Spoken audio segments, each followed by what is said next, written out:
It's a precious moment when a father holds a new baby. But for Cody Walker, it's been a journey getting to this day, one filled with devastation, pain, faith, and triumph. Perfect! It started with what was to be an amazing adventure, an annual February snowboarding trip with his friends to Lake Tahoe that after graduating from pharmacy school, Cody was finally able to attend. And as the group of 10 rode the lift up the mountain at the first resort of the trip, they were filled with excitement. It was just a beautiful day, sunny day, and you're just really excited. There's a lot of energy, you know, with all of your friends, and you're having a good time. They passed over a jump in the snowboard park. It would be their first stop. They spent some time calculating the snow speed, where to hit it, and how to land. Then Cody, an experienced rider, took a turn. I hit it once and it was good, and I landed down towards the bottom and was just so excited, and that was just like the beginning, you know, of what was going to be just such a fun trip, and it was just such an adrenaline rush, and so I said to myself, I want to do that just one more time. But the moment Cody hit the jump the second time, he knew he was in trouble. Kind of went off in a different spot than I did the first time. You know, pretty quickly right away, you go off and you try and correct it. You start kind of waving your arms, flailing your arms around, trying to bring your balance back, trying to bring your board back underneath your feet, and you know after a second or a couple seconds that you're not going to be able to bring it back. Cody felt like he was moving in slow motion. I remember looking down, and you know, in your mind you're thinking, oh crap, you know, I'm not gonna land this the way I want to. And at that point you kind of start to brace yourself. I hit, and then I must have broken my neck right as soon as I hit. He remembers sliding, the snow severely burning his bare back, watching his arms moving all around while wondering why he couldn't feel anything. I knew, you know, right away that I was hurt. He didn't realize just how hurt until his friends had rushed to his side. Once my friends got there and they're looking at me, and you know, they say, move your legs, you know, and I'm blinking, you know, and you don't think of how to move your legs, you just move them when someone asks you to move them, and I'm looking then at my friends, and I can see the expression in their face that I'm not moving them when they're asking me to do that. As Cody lay motionless on the snow, waiting for ski patrol and a medical helicopter that would fly him to a hospital in Reno, his thoughts went to his family, his 2 young children, and his wife Lori, pregnant with their third, back in Utah. On the mountain still, my friends are like, do you want me to call your wife? Do you want me to call her? And so I'm like,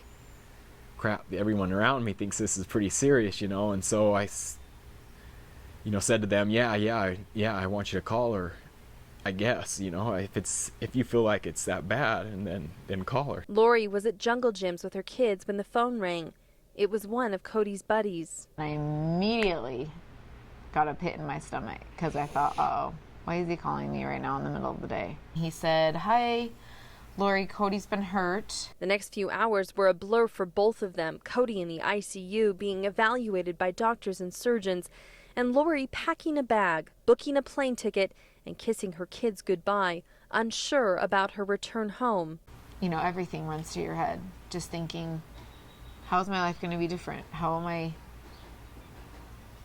What's going to happen to us? Every worst fear you have just kind of goes through your head. That is, until she and Cody were finally able to see each other. I remember hearing her voice.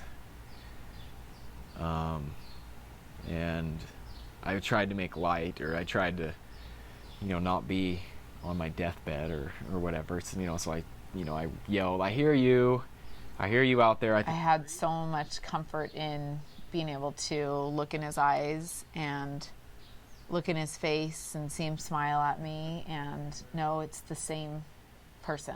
It's the same person I love, the same sense of humor. Then she came in to see me, and I just felt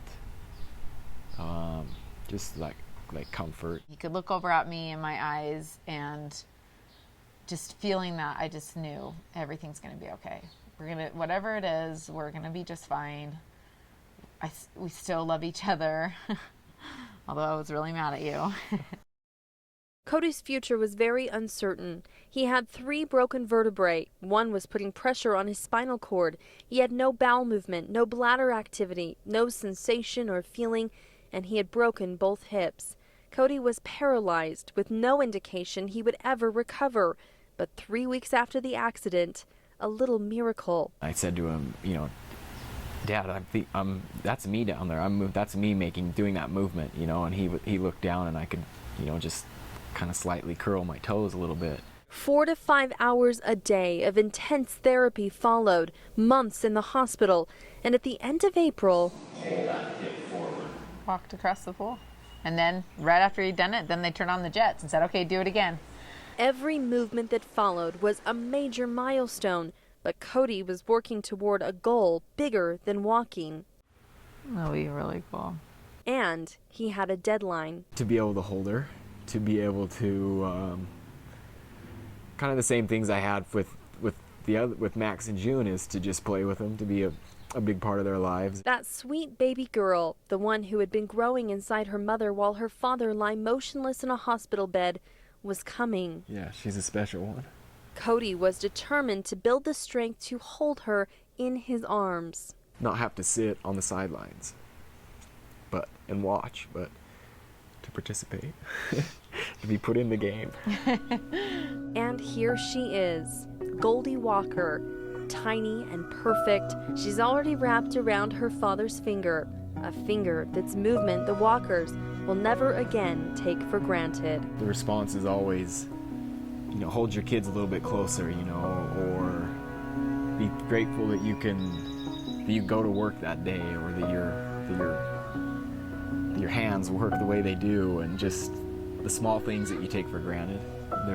It's just, hopefully you can, from this experience, look at yourself and really appreciate what you have already.